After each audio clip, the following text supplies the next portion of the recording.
अस्सलाम वालेकुम, hope so you all are doing good. अच्छा, सेकंड चैप्टर है हमारा फंडामेंटल्स ऑफ स्ट्रैटेजिक एचआरएम।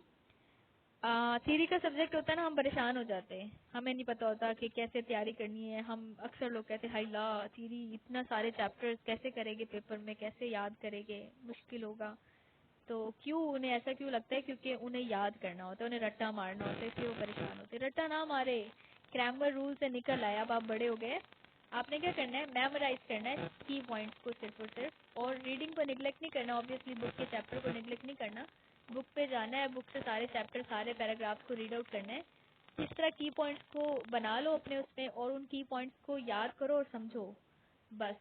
फिर जब पेपर आएगा, रीडिंग आपने ऑलरेडी की हुई होगी, उसे फिर आप अपनी अपनी इंग्लिश में तो नहीं, ऑब्वियसली सही इंग्लिश में लिखते चले जाना, ठीक है। अपनी इंग्लिश में तो आपने बस, मुझे पता है क्या कहना है फिर।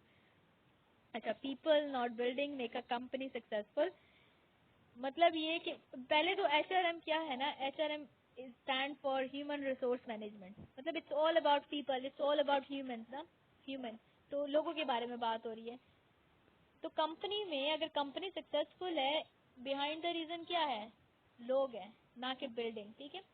If a company is going good, if a company is getting succeed, if a company is successful, the reason is only people, the human who is managing all the things, not the building, not the equipment, not the expensive equipment, the impressive bank balance or brand name. ये सब कुछ matter नहीं करता इतना, जितना लोग।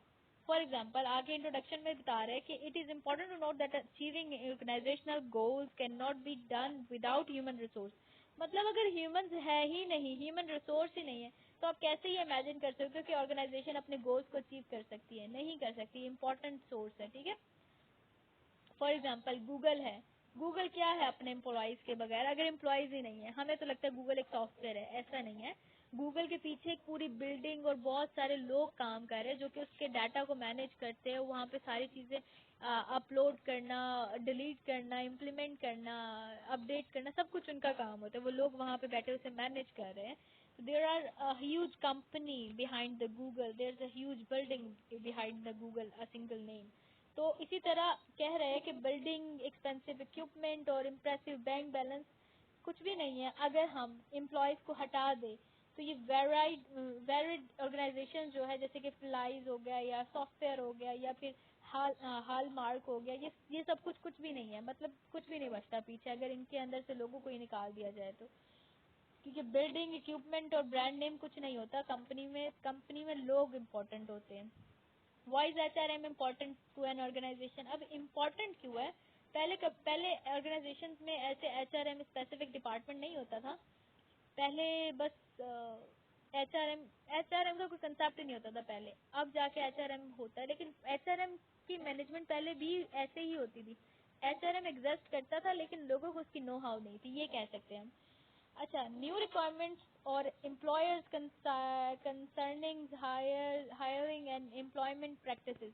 यहाँ पे 3 चीजें उन्होंने बता दी है इसी के ऊपर। कि पहली बात कि न्यू रिक्वायरमेंट्स आपकी आ गई है, उसके ऊपर आपने लोगों को हायर करना पड़ेगा आपको, ठीक है। तो वो लोगों की हायरिंग जो पॉलिसी होगी, उसके अंदर आपने कैसे हायर करना है, किन बेसिस पे करना है, ये कौन हैंडल करता है? एचआरएम हैंडल करता है। एम्प्लॉय को ट्रेन कौन करता है? एचआरएम ट्रेन करता है। Job have changed, they have become more technical and require employees with greater skills। अब जैसे कि जॉब चेंज हो गई है, लोगों का नजरिया बदल गया, टेक्निक्स आ गई है, तो लोगों को जो एम्प्लॉयज चाहिए होते हैं वो ग्रेटर स्किल्स के साथ चाहिए होते हैं। मतलब ट्रेंड स्टाफ चाहिए होता है उन्हें, एक स्किलफुल टैलेंटेड स्टाफ चाहिए होता है। वो कंपटीशन बढ़ गया क्योंकि global competition has increase the important of improving workforce productivity and looking globally for the best qualified workers. कह रहे हैं कि जैसे कंपटीशन इंक्रीज हो गया है, तो इसी तरह important of improving work force productivity, हमें अपनी प्रोडक्टिविटी भी ग्लोबली उसे इम्प्रूव करना है, बेस्ट क्वालिटी देनी है वर्कर्स की और बेस्ट क्वालिटी देनी है प्रोडक्ट की ना। आगे हमारा स्ट्रेटेजिक नेचर। स्ट्रेटेजिक नेचर क्या है? स्ट्रेटेजिक नेचर में हमारे पास आ जाता है कि strategic planning is a process used by an organization to determine its long term vision and goals and how to accomplish अच्छा accomplish them। इसे पढ़ते accomplish है। तो इसलिए मैं इसे बार बार रीड कर रही थी। मैंने अभी अभी इसे सीखा है तो मुझे नहीं आता। Accomplish।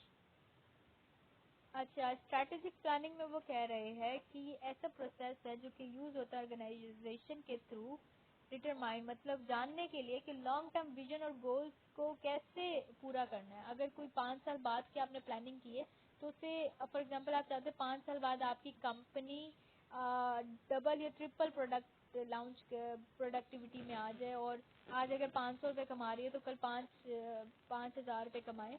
तो आपके 5 साल की प्लानिंग है और आपको उसके ऊपर काम करना है कि ये पूरे कैसे होंगे, ये जो लॉन्ग टर्म आपके विजन्स और गोल्स है इन्हें कैसे पूरा करना है।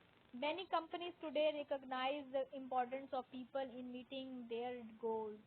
बहुत सारे लोगों ने ये चीज़ पहचान ली है कि लोग इम्पोर्टेंट है अगर आपको आपके गोल अचीव करने हैं। फॉर एग्जांपल, अगर आपने एक एक्टिव पार्टिसिपेंट रखा है कंपनी में और एक ही तरफ दूसरी कंपनी में सेम जॉब पर आपने कोई एक डल पार्टिसिपेंट रखा है, तो वो जो एक्टिव पार्टिसिपेंट है वो उस काम को जितना अच्छे से करेगा आपकी कंपनी को, मतलब फॉर एग्जांपल कोई बंदा वहाँ बैठ के पैकेट्स बना रहा है किसी भी चीज़ के, और वो बंदा जो पैकेट्स बना रहा है वो दिन में 10 पैकेट्स बना रहा है और आपको ऑर्डर मिला हुआ है 20 पैकेट्स का, लेकिन जो दूसरा बंदा है जो अच्छा काम कर रहा है वो 20 के 20 पूरे करके दे रहा है, तो वो आपकी कंपनी को प्रॉफिट देगा ना, जो आपका काम टाइम पे कर रहा है और चीज़ों को अच्छे से कर रहा है और ज़्यादा काम कर सकता है, एफिशिएंटली कर सकता है, या उसके पास स्मार्ट वेज और आइडियाज़ हैं तो वो उसको यूज़ करके भी आपकी कंपनी को प्रॉफिट दे सकता है। तो इसलिए लोग ज़रूरी है, लोगों से आपकी कंपनी प्रॉफिट और सक्सेसफुल होती है।